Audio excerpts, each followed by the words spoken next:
Adam West was something of an icon. His most recognizable role is without a doubt Batman in the 1966 TV series Batman. Now, Adam West did not portray the first superhero ever put to live action, nor did he even portray the first live action Batman, but he is still widely considered a pioneer in the superhero movie genre. If it weren't for Mr. West and his goofy little Bat-Tootsie dance, we wouldn't have the modern superhero movie. Actually, that doesn't sound so bad. Though the series was a big hit in the earlier days of its run, comic fans hated it. They saw it as an inaccurate bastardization of their precious Batman IP. In fact, the fan hatred of Adam West grew to the point where even the almighty GOAT Batman the Animated Series had to step in. The episode Beware the Grey Ghost saw Batman teaming up with Simon Trent, his childhood hero, who is voiced by Adam West. Simon Trent is down on his luck since portraying the Grey Ghost character has ruined his career, but after teaming up with Batman to stop Bruce Timm, who's been modeling his crimes after the Mad Bomber, a villain from his show, he comes to appreciate the work he's done and all the lives he's touched. It's a really heartwarming story, and also not the main point of this video. In more recent years, Batman 66 has garnered a bit more respect thanks to its legacy and the market left on the pop culture zeitgeist, even today. And all this begs the question, was Batman 66 overhated? Is it really as bad as those fanboys used to say it was? I don't know. Again, that is not the main point of this video. Now, if you must know my 2 cents on the situation, well, I remember seeing a little bit of this show when I was younger, and I thought it was kinda boring. But that's probably just my child brain talking, since opinions can change over time. One opinion that hasn't changed over time is Batman Returns is freaking awful. Okay, look, now I love Batman 89. It's a great movie. But it really missed the mark on that sequel. In fact, I think it missed the mark on like all its sequels, but we'll get to that later. Fun fact, Danny DeVito almost got his testicles ripped out in one scene, as he was supposed to be filming alongside a monkey, and the monkey got scared and started freaking out. It just barely missed ripping off his nutsack, so good thing too, we almost lost America's magnum dong. This has got to be the most distracted intro I've ever made. Well, the reason why I'm talking about Adam West and all that stuff is because I want to talk about two movies, actually, not one, but two, that I think are pretty underrated. They're Adam West's final appearances as Batman. They are Batman Return of the Caped Crusaders and Batman vs. Two-Face, released in 2016 and 2017 respectively. Adam West, Burt Ward, and Julie Newmar all reprised their roles as their former characters in glorious 2D. One of the benefits of it being animated is now Burt Ward doesn't have to take penis shrinking pills just so he can be on screen. Now, if you're a Batman fan to any extent, or even someone who just likes wacky off-the-wall movies, I recommend you stop watching right now and go watch this movie, because trust me, it is not what you think it is. If you glance at this movie, or even watch the first few scenes, you might be thinking to yourself, oh, I get it, so it's trying to emulate the style and writing of the 1960s show with some, older kind of classic cartoon and comic imagery mixed in there, very Super Friends, very Silver Age, I get it, it's trying to recreate the vibe of the old days. But the thing is, the more you watch it, the more you realize that, no, it's actually not doing that. Well, I mean, yes, it is all those things, and to be fair, it does do a really great job recreating the writing style of the original. Like, the amount of puns and wordplay they managed to fit into each interaction is just brain blasting, but the thing is, it's also very self-aware. It's a bit of a playful self-parody, a la the Lego Batman movie, but with this one, it's like a bit different, the way it's self-aware. And the thing is, it's self-aware in a very surprising way. Like, it's not just, funny and, has jokes for the fans, but like, it's... I'm trying to think of the right way to describe it. It's borderline a cynical deconstruction of the concept of 60s Batman. The movie begins with an admittedly very exciting intro that shows us all kinds of different animated recreations of scenes from the Silver Age of comics. So we find out that the villains, Jonkler, Furry Lady, Mr. 4chan, and Rigby from Regular Show, are trying to steal a duplicator device. Very early on, there's a pretty cute joke about how frequently Catwoman was recast in the original series. You think whenever they transitioned from Julie Newmar to Eartha Kitt, people in the 60s were like, Batman's gone woke.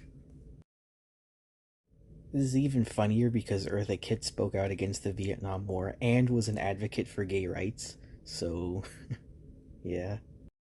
Then the villains capture the heroes and they put them on a giant lunch tray death trap, literally, and then Catwoman tries to use some like mind control juice on Batman, which like you've already captured him, so literally what's the point of even doing that?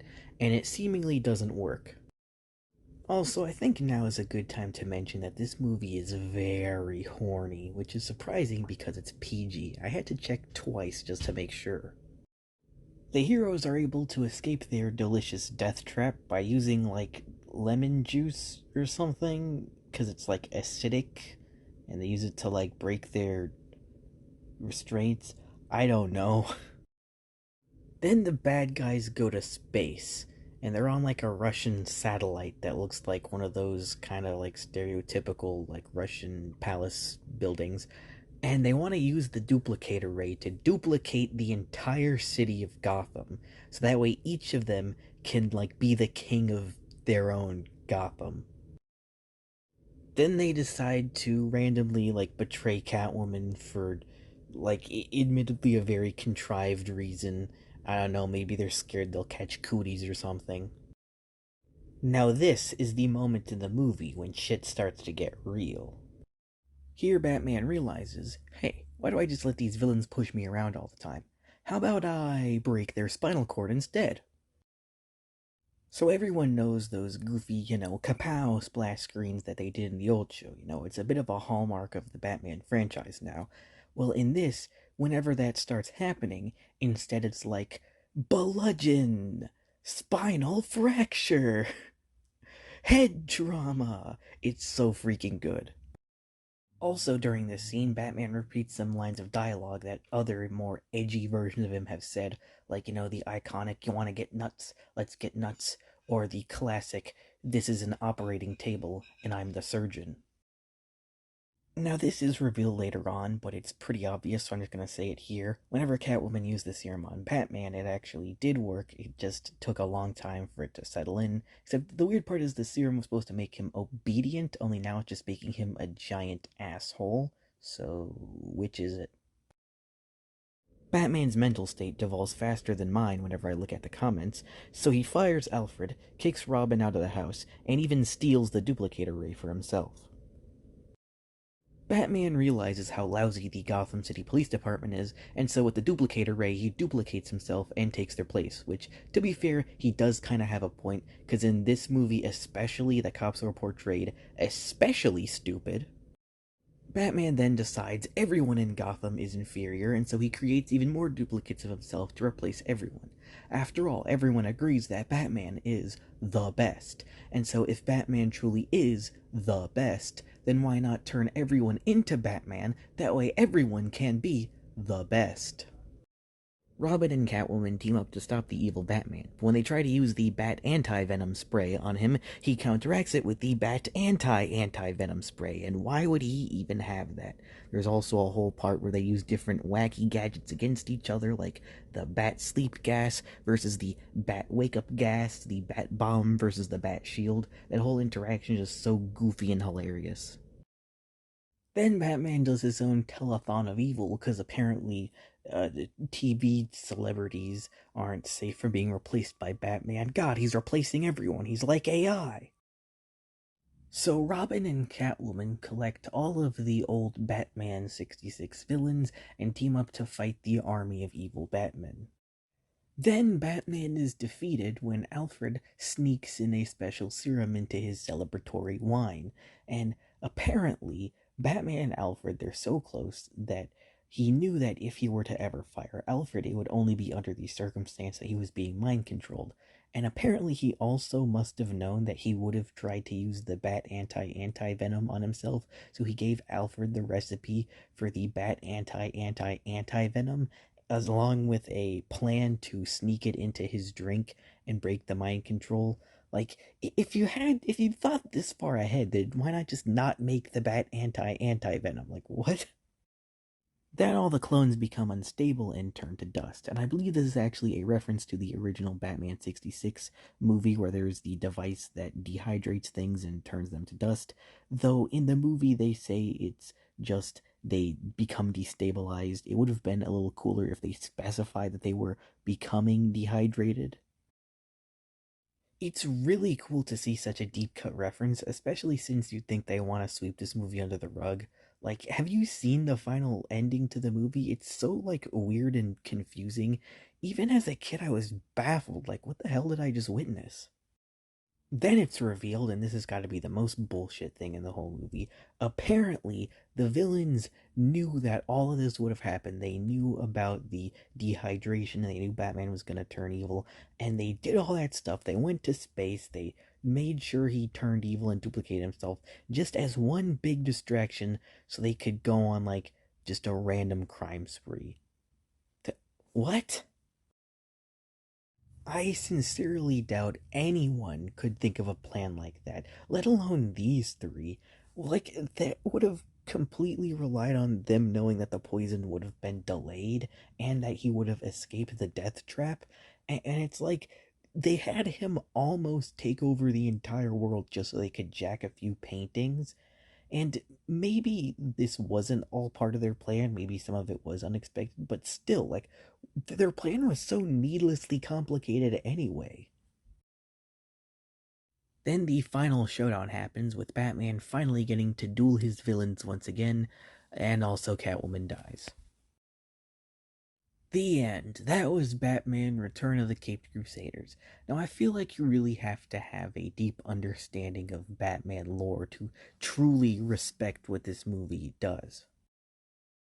Now, I don't think being a hardcore Batman fan is crucial for the enjoyment. It is important, but it's not a must have. I feel like if you know the basics, it shouldn't really be too much of an issue. But also, if you're like the type of person who just really likes to be taken off guard and surprised by movies, or you just want to kind of turn your brain off and laugh at the shark repellent, then this is perfect for that. I like how it took the very heavily parodied nature of the original and found a way to laugh with people. Though the self awareness does get kind of annoying at times, and not for the same reason I find most self aware things annoying, or why people in general find some self aware things annoying. It's more in the sense it feels like the writers are like, it's goofy and ridiculous, so in other words, don't worry about the plot holes. Like, again, the villain's plan is very vague, and it's like they create this big thing, they go to space and do all this stuff, like, all for what? Again, just so they can, like, spray paint some ha-has on the Mona Lisa or whatever. And Batman turning evil the whole movie is a little bit disappointing. Sure, it's a unique, fun idea to play around with, but at the same time, that means that we don't really get to see a whole lot of Batmaning in this Batman movie.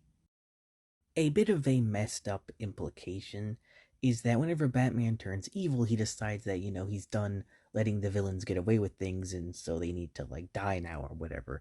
But in the 66 universe, that's never really been an issue. Even more kid friendly Batmen have had their dark moments, but the Adam West 66 show was always so heavily censored that consequences were never, like, remotely a thing. Anything remotely scary never happened. And so having him kind of be like, we gotta stop letting these villains kill people and ruin society.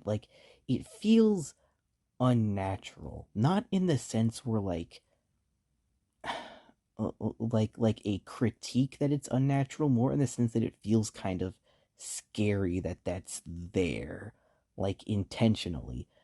And he even said, like, the police are useless, I gotta replace them. And to be fair, he is right. Commissioner Gordon, there's a scene where Commissioner Gordon and Chief O'Hara are like, dang, we're kind of freaking useless without Batman. And so, right, the way this world works is the villains never do anything too bad. The police are too incompetent to stop them. Batman swoops in, fixes everything, rinse and repeat. It's the same old thing over and over again. And so Batman kind of realizes, like, hold on, why are we just letting the villains escape? Why aren't we just, like, actually trying to better society or anything? And then whenever he starts to make all these changes, that's when Robin and Catwoman are like, oh no, we've got to stop him. And yeah, Batman is evil and he's trying to take over the world, and I like it just feels like this weird implication about like the nature of society and change, but I am most definitely reading way too much into this. It kind of reminds me of an episode of Justice League where they go to an alternate universe that's like an homage to the golden age of comics, but then it's revealed that in actuality all the heroes are dead, all the villains are fake, and all the civilians are like slaves who are stuck in a time loop, and the whole thing is kind of meant to be a commentary on the criticism that, oh, all superhero stories are just cookie cutter schlock. Speaking of reading too far into things, there's also a running joke where every time Bruce and Robin need to go run off and do some Batmaning, Aunt Harriet would be like, oh, I know what you two are off doing, and before she can ever actually say what it is, she gets interrupted, and like, I completely acknowledge, I could be overthinking this, but is this meant to be like a gay joke or something? The whole Batman Robin are gay joke is about as overplayed as the Robin dies a lot joke, but to like acknowledge it in canon, even if that's what this is so strange because they're like supposed to be a father and son. The only version where this wouldn't be weird and gross is probably Batman Forever, since in that Robin wasn't really his son, he was just kind of some guy that was like squatting in the mansion for whatever reason. He's like Terry McGinnis, but not good. I'm probably just reading way too far into this, so let me know what you think in the comments. Too gay or not too gay? Something I wasn't really the hugest fan of either was the editing. We all know the kapow, kazam, I literally talked about it earlier, and then also the infamous bada bada bada bada bada transition. They have stuff like that in this also, but I don't know, they do it way too frequently to the point where it gets kind of annoying. Like in a fight scene, every like other punch has a kapow, which I think it would be better if it was like every other punch, because it's just too many kapows. I can't handle all those kapows. Man, you can just call me Evil Zach Morris, the way I disapprove of all these Kelly Kapowskis. I deserve to be euthanized for that joke. In conclusion, I'd say Return of the Caped Crusaders is a great watch, especially if you're a Batman fan. If you're someone who gets stressed over like plot details and plot holes and stuff like that, maybe don't watch this one, or maybe watch it, just try to turn your brain off a bit more. I've heard some people say that this is the best Batman movie ever made, but I really just cannot agree with that because I feel like for one to be the best, it has to be the perfect example of what Batman is, and this is kind of the opposite of that since it has all these references and it's self aware and subverts your expectations and whatever. I just can't really agree with that take, though I do like how people are starting to appreciate the Adam West Batman a little more. Something can embody Batman while still being subversive and having references to past iterations, but Return of the Caped Crusaders just feels too much like a parody to really take it seriously. But wait, I'm not done yet. This video is a double feature, twice the feature length. Batman vs. Two-Face is the sequel to Return of the Caped Crusaders, which was released about a year later. Even though this is the first time that Batman has officially fought Two-Face in the 66 universe, this is actually the third iteration of Two-Face to come from that universe. During production of the series, there were plans to eventually include Two-Face, who would have been portrayed by William Shatner, as shown in this fan art here. William Shatner is known for his role as Captain Kirk in Star Trek, also the basis for Michael Myers' mask, and also he sold his kidney stone to a casino that one time. His origin would have been a bit different, where instead of being an attorney, he would have been a handsome news reporter whose camera exploded in his face. This fan art is by Dave Eikens, by the way. And I'm sure you might already know, but things were very heavily censored in the 60s. Characters like the Joker had to be heavily toned down, and characters like Two-Face had to be axed entirely. So ultimately, it was no surprise why Shatnerface was simply not to be. In 2015, Two-Face would finally appear in the comic Batman 66, The Lost Episode. Not that kind of lost episode, but whatever. In this comic, Two-Face's origin is much more traditional, with his disfigurement being caused by Salvatore Maroni. Personally, I think it would have been pretty neat if they gave him the same origin that they planned to in the show, with him being a news reporter and stuff, but that's just me. Bradwurst from the future here. Apparently, the comic does feature a brief summary of the original plot of the episode, but the story itself is still very much the normal Two-Face origin, which is kind of weird. Like, why would you include it if you're just gonna make it the normal one? Also, apparently, the original origin for the episode was actually written by Harlan Ellison, so hey, what do you know? But of course, Batman vs. Two-Face completely decanonizes both of those origins and gives us a third one that is somehow one of the most ridiculous but also one of the best takes on Two-Face ever. Batman vs. Two-Face, I think, is actually a lot better than Return of the Caped Crusaders. They tone down all the jokes and the, self-awareness, and it's also a bit less horny as well. I think this movie is a great example of how to take the kind of 60s vibe of something and kind of revamp it, make it more modern and three-dimensional while still maintaining that classic feel. I think it's a style that more movies need to be going for. And also, amazingly, William Shatner was brought in to voice Harvey Dent, aka Two-Face. If I had a nickel for every time an actor was set to portray Two-Face in live action, only for that production to be cancelled and then they later return to voice the character in animated form, I'd have 2 nickels. Which is more than enough to determine your fate. So immediately the first thing we're shown is that Catwoman is apparently alive again. They don't really mention or allude to anything that happened to her at the end of the last movie. And I'm not mad that she's alive again. In fact, I feel like in most iterations, Catwoman really can't be killed off because she's too clever. But if this is meant to be the finale of the Adam West universe, and she's already shown to have died, and is also kind of meant to be maybe more evil in this version, then why not just keep her dead for the sake of continuity? I don't know, it's not really a big deal. After that, we meet Hugo Strange and Harley Quinn, who are doing an experiment with the brains of different supervillains. Now, apparently there are actually 2 Harley Quinns in the 66 continuity, this one being Harley Quinn, the other also being Harley Quinn, but not the same Harley Quinn, but has the exact same origin story, but is technically a different person. I don't know. So then this next part happens, and it is so goofy.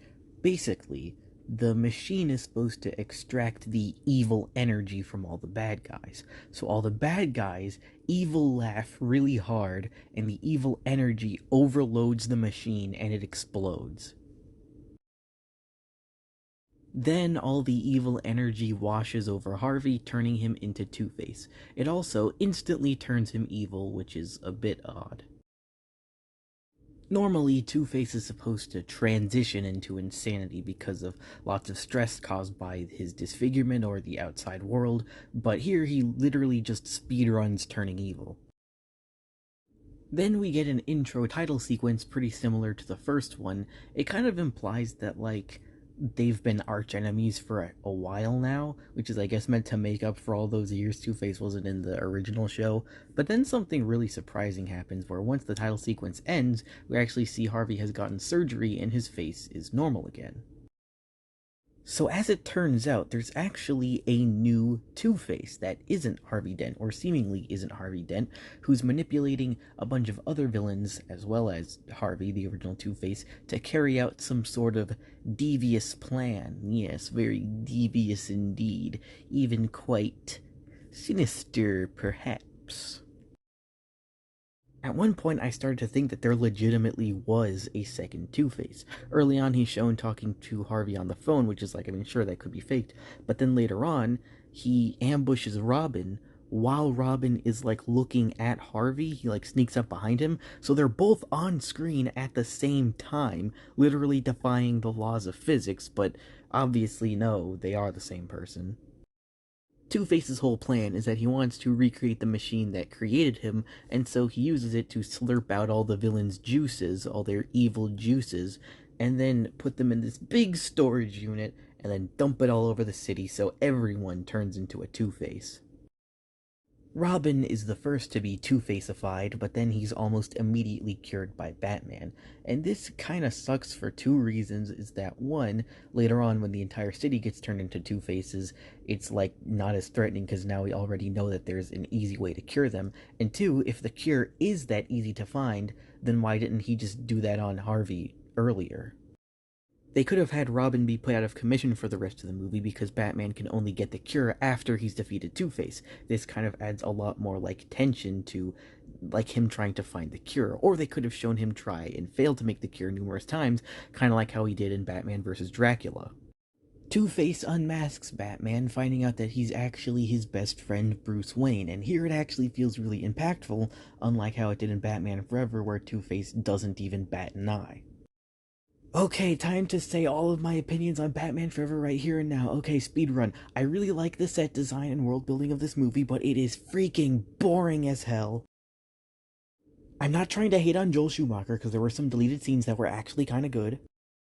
I do like the idea of Riddler absorbing people's brains and becoming more and more insane as the movie goes on, and I think Jim Carrey could have done the role well, but he oversells it in his first scene and becomes the most cringy, annoying thing in my entire fucking life. This movie is so horned up it's not even funny anymore. Two-Face was annoying as hell and also not black for some reason, and Riddler predicted ChatGPT.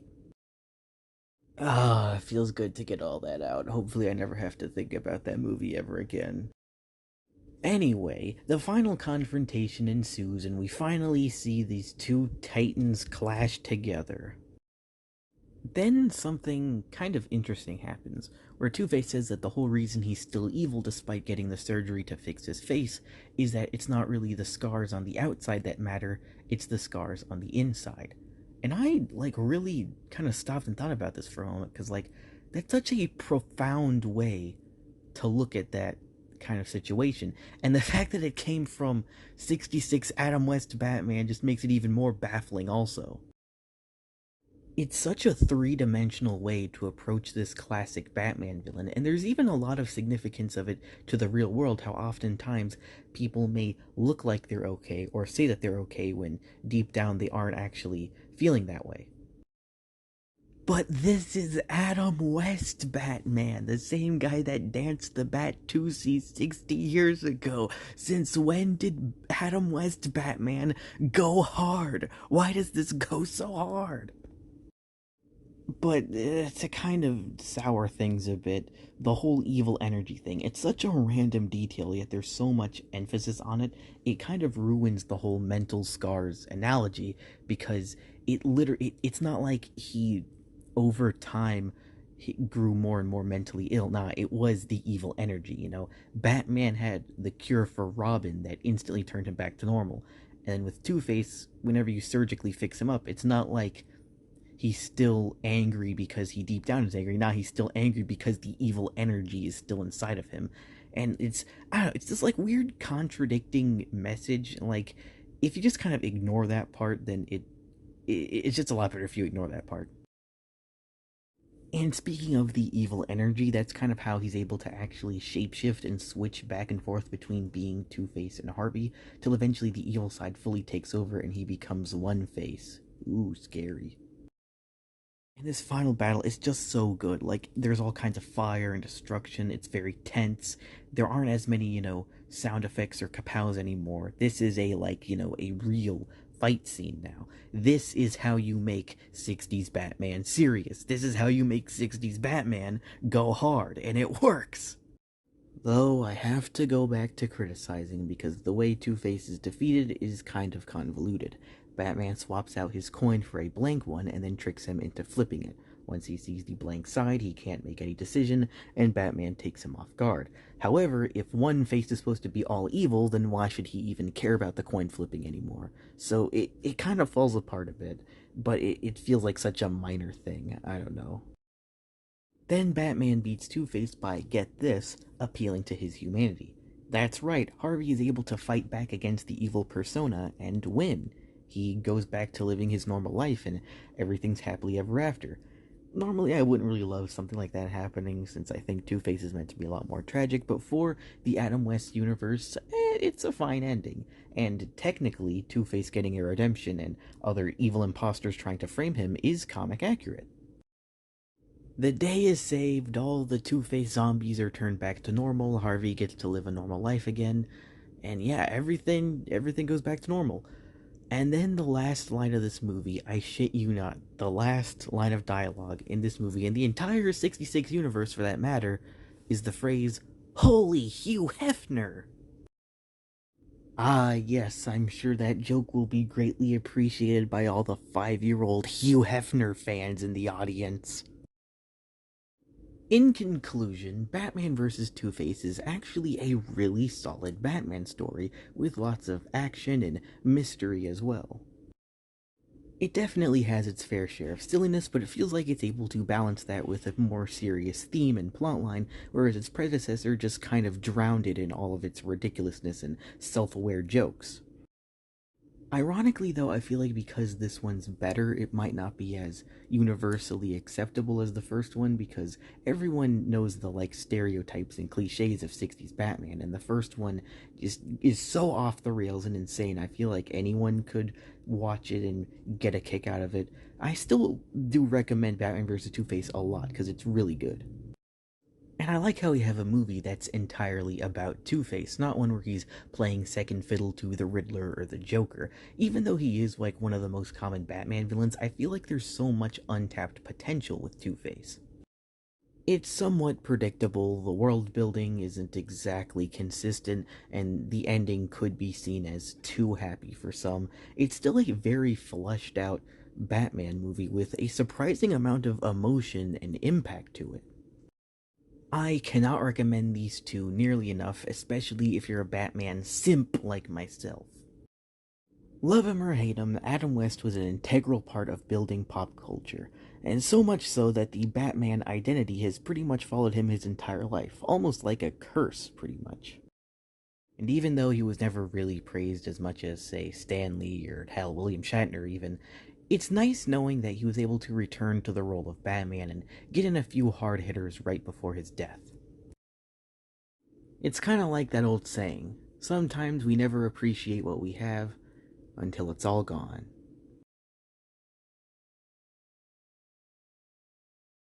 On a less, sad note, there is actually a lot more to explore with the Batman 66 universe.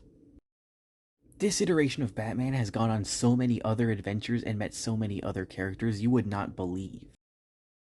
His crossovers have been a MeTV fever dream. He's met the Green Hornet, Archie, the Man from U.N.C.L.E., the Avengers, not the cool ones, the lame ones from Britain.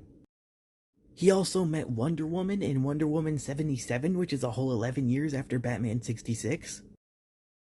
And in that comic, they revealed that Batman retired because he accidentally killed the Joker in a blind rage because he accidentally scared Alfred so hard that he died of a heart attack. What the hell? If you want me to cover anything else Batman 66 related, maybe even do an entire breakdown of the timeline of this universe, how does it all... Is there a continuity? Does it flow? I don't know. Leave in the comments.